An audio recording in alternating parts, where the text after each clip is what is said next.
ओम नमो भगवते वासुदेवाय नमः। अनंत चतुर्दशी के दिन भगवान नारायण के अनंत स्वरूप की पूजा की जाती है।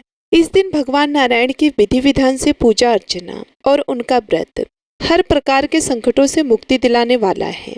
ऐसा माना जाता है कि इस व्रत को रखने से अक्षय पुण्य यानी कभी भी नष्ट ना होने वाली, कभी भी समाप्त ना होने वाली पुण्य की प्राप्ति होती है। द्वापर युग में जो पांडव युद्ध कीर्णा में अपना सब कुछ हार कर वन में भटक रहे थे, तब भगवान कृष्ण ने उन्हें अनंत चतुर्दशी का व्रत रखने की सलाह दी थी। इसके बाद से ही उनके दुख दूर हुए और उन्होंने कौरवों का अंत करके अपने सारे अधिकार वापस प्राप्त कर लिए।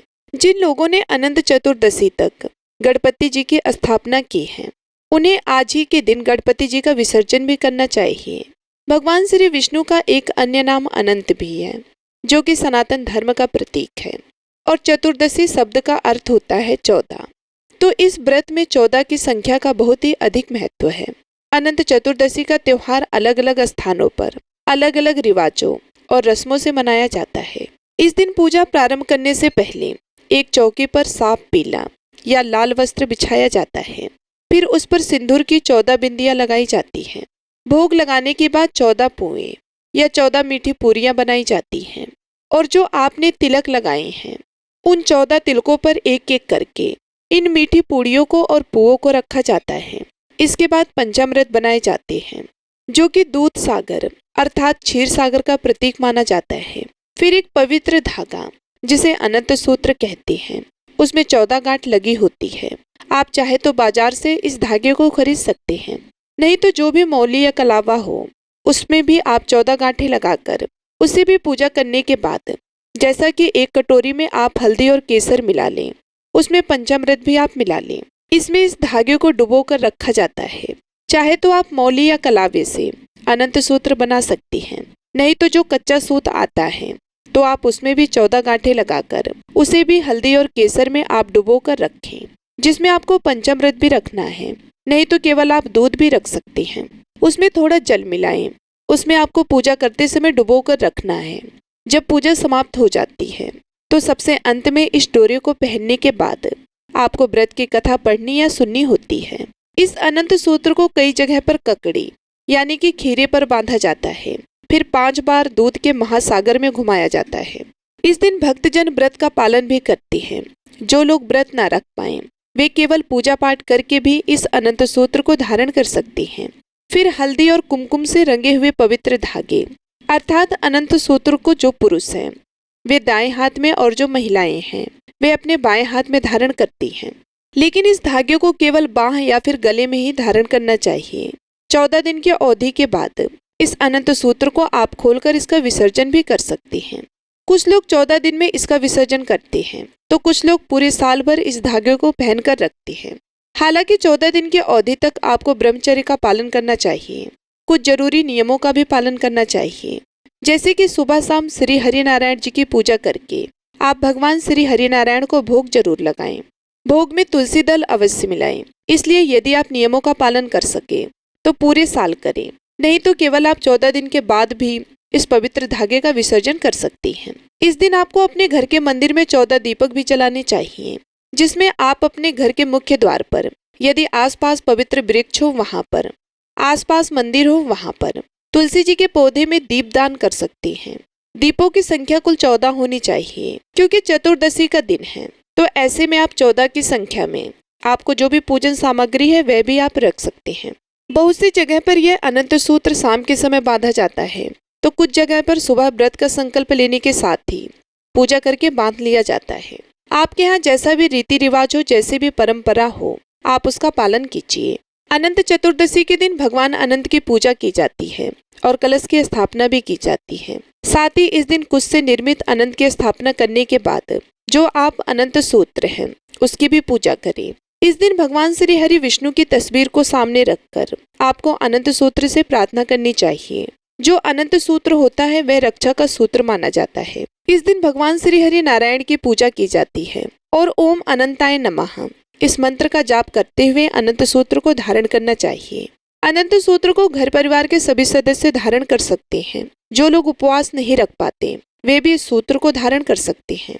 कहते हैं कि इस दिन जो भी व्यक्ति भगवान श्री हरि विष्णु जी की पूजा के साथ साथ श्री विष्णु सहस्त्र नाम स्तोत्र का पाठ करता है या फिर सुनता है, उसकी सभी मनोकामनाएं पूर्ण हो जाती हैं। अनंत चतुर्दशी के दिन जो अनंत सूत्र हैं, वे अधिकतर जगह पर सुबह के समय ही पहना जाता है। तो इस दिन भगवान श्री विष्णु का प्रसाद माने जाने वाले अनंत सूत्र को धारण करने के बाद रात के समय या तो आप इसे उतार कर रख दीजिए और दूसरे दिन किसी पवित्र नदी या फिर सरोवर में इसे विसर्जित कर सकते हैं। अगर यह काम आप उस दिन नहीं कर पाते हैं तो फिर आपको पूरे 14 दिन तक इस धागे को धारण करना पड़ता है। 14 दिन तक आपको कुछ नियमों का पालन भी करना होता है, जैसे कि अनंत सूत्र धारण करने वाले लोगों को पूरा 14 दिन तक नशा, झूठ, चोरी, पाप, किसी भी बुरे कर्म से दूर रहना होता है। गृहस्थ लोगों को ब्रह्मचर्य का पालन करना होता है। 14 दिन तक शुद्ध सात्विक भोजन किया जाता है और कोई भी ऐसा काम नहीं किया जाता जिससे भगवान श्री हरि विष्णु जी नाराज हो जाएं। किसी भी तरह की जीव हत्या आपको नहीं करनी होती है और शुद्ध सात्विक भोजन ही पूरे 14 दिन तक ग्रहण करना होता है। अगर आप 14 दिन तक इस धागे को धारण करते हैं, किसी कारणवश अगर आप 14वें दिन इस धागे को विसर्जन करना भूल जाते हैं, तो फिर आपको पूरे वर्ष यह धागा पहनना पड़ता है और फिर अगली अनंत चतुर्दशी तक इसे बांधे रहना पड़ता है। अगली बार जो अनंत चतुर्दशी आती है, तब फिर आप इसका विसर्जन करके दूसरा धागा फिर से धारण कर सकते हैं। अनंत सूत्र में लगी ये 14 गांठें भगवान श्री हरि विष्णु जी द्वारा उत्पन्न 14 लोकों का प्रतीक मानी जाती है। अनंत चतुर्दशी के दिन भगवान कृष्ण द्वारा युधिष्ठिर महाराज से कही गई कन्या और उसकी पत्नी शीला की कथा भी सुनी जाती है। भगवान श्री कृष्ण कहते हैं कि अनंत उनके रूपों का ही एक रूप है और वे काल हैं, जिसे अनंत कहा जाता है।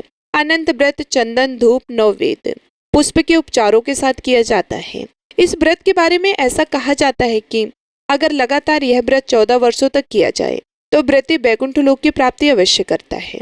इस व्रत में व्रत का पारण, जो भोग आपने भगवान को अर्पित किया है, इसको ग्रहण करके किया जाता है और नमक का सेवन इस व्रत में नहीं करना चाहिए। अगले दिन आप सूर्योदय के बाद ही इस व्रत को खोल सकते हैं, यानी कि जो भी शुद्ध सात्विक भोजन है उससे आप अपना व्रत खोल सकते हैं। अनंत चतुर्दशी से संबंधित पुराणों में बहुत सारी कथाएं प्रचलित है, जो कि आपको हमारी अगली वीडियो में सुनने को मिलेगी।